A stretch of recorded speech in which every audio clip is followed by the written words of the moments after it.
O secretário executivo do Ministério da Fazenda, Dário Durigan, afirmou nesta terça-feira que o Ministério estuda uma ajuda pontual aos setores da economia atingidos pela taxação de 50% que o presidente Donald Trump impõe aos produtos brasileiros. Segundo Durigan, essa possível ajuda seria feita com o menor impacto possível nas contas do governo. Acompanhe. A gente também tem olhado para a eventual necessidade de socorrer empresas brasileiras, o que será feito dentro da nossa linha que a gente sempre adotou, com o menor impacto fiscal possível, pontual, e para aqueles que de fato tenham sido afetados. Agora, não tenho maiores detalhes sobre isso, a gente tem feito conversas ainda a serem validadas pelo presidente da República. O secretário também declarou que estão trabalhando para receber os setores afetados pelas tarifas e oferecer um plano de contingência para que a economia sofra o mínimo possível com as taxas. Em outro caminho, o presidente Donald Trump anunciou agora há pouco acordos com Filipinas e Japão. Vou chamar mais uma vez os nossos comentaristas, o Kobayashi aqui nos estúdios e a Dora Kramer. Começa por você, Kobayashi, essa discussão sobre as tarifas e agora essa sinalização do presidente dos Estados Unidos negociando com os outros países, talvez possa ser um caminho aqui para o Brasil. Mas e o governo preocupado com essa situação? Será que dinheiro público vai ser usado para ajudar os setores? É nesse momento, Thiago, que no meu ponto de vista vai ser colocado na mesa do presidente e dos seus principais aliados o interesse político e o interesse público, porque eventualmente um pode anular o outro. Nesse momento, o melhor seria, de fato, um acordo para evitar que no dia 1º de agosto entre em vigor a taxação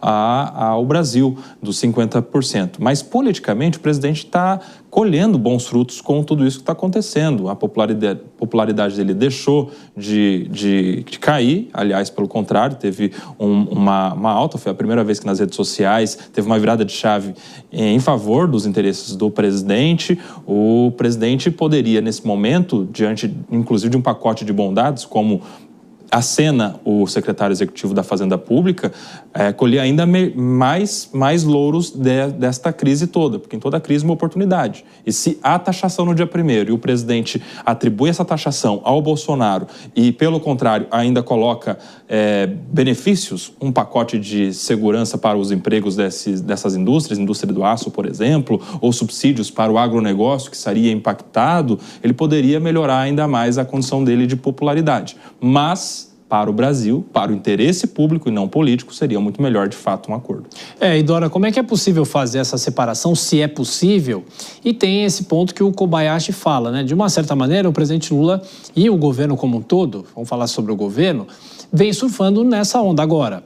Aí, se as tarifas entrarem em vigor, isso vai exigir uma habilidade que, por enquanto, não foi colocada à prova, né? Não, pois é, porque não há nenhum sinal de que o governo americano esteja disposto a negociar o que quer que seja. Faltam o quê? 9 dias, 10 dias, né? 9 dias, né? Para a entrada em vigor e nada até agora se mexeu. E tem essa questão política no meio dessa exigência maluca sobre perdão ao ex-presidente Jair Bolsonaro, mas o governo está preocupado e querendo correr com o que o ministro da Fazenda chamou ontem de plano de contingência, diz que é isso que o Dário Durigan está falando, um plano de contingência, alguma coisa semelhada às ajudas que foram dadas durante a pandemia, né? Então, mas isso tudo está em suspenso, ainda não foi apresentado ao presidente Lula, segundo o ministro vai ser ainda apresentado, mas o governo está preocupado exatamente com a consequência concreta. Por quê?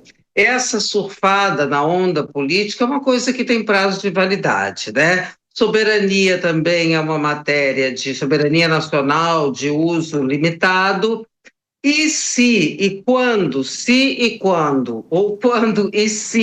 as tarifas dessa magnitude entrarem em vigor e se chegarem à mesa, aos bolsos dos brasileiros, essa conta, já falamos sobre isso, essa conta vai ser cobrada, não é do ex-presidente, é do atual presidente. Porque, claro, o governante de turno é que precisa tomar providências para não deixar o barco afundar. Essa é a preocupação do governo, por isso a elaboração desse plano de contingência para minimizar possíveis prejuízos que a gente não sabe, porque realmente essa onda está tudo ótimo, tal, ela melhorou a popularidade do presidente, os índices de aprovação e tal, mas se o bicho pegar aqui dentro, se as coisas em desemprego, queda na produção, aumento de inflação, efeitos sobre a produtividade, tudo isso é conta que vai ser cobrada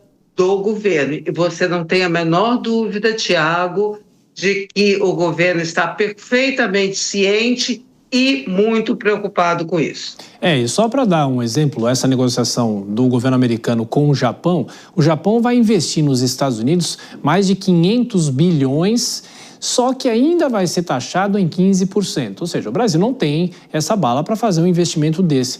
Agora, o curioso que eu já vi você fazer um comentário e também escrever nas suas colunas, Odora, sobre a eleição de 2026. Ninguém vota ou reprova Donald Trump nas urnas, não é? Pois é, exatamente isso. Eu acho que esse é um ponto crucial, por isso que eu falei do prazo de validade, né, Tiago? Porque quando chegar outubro de 2026, você vê que eu não estou nem botando o ano de 2026, porque o eleitorado, de uma forma geral, só se mobiliza muito mais adiante. Quando chegar lá, a pessoa vai ali, entra no lusco-fusco, como a gente dizia, do lusco-fusco da cabine indevassável, ele vai lá estar preocupado com o que o diz ou deixa de dizer o Donald Trump?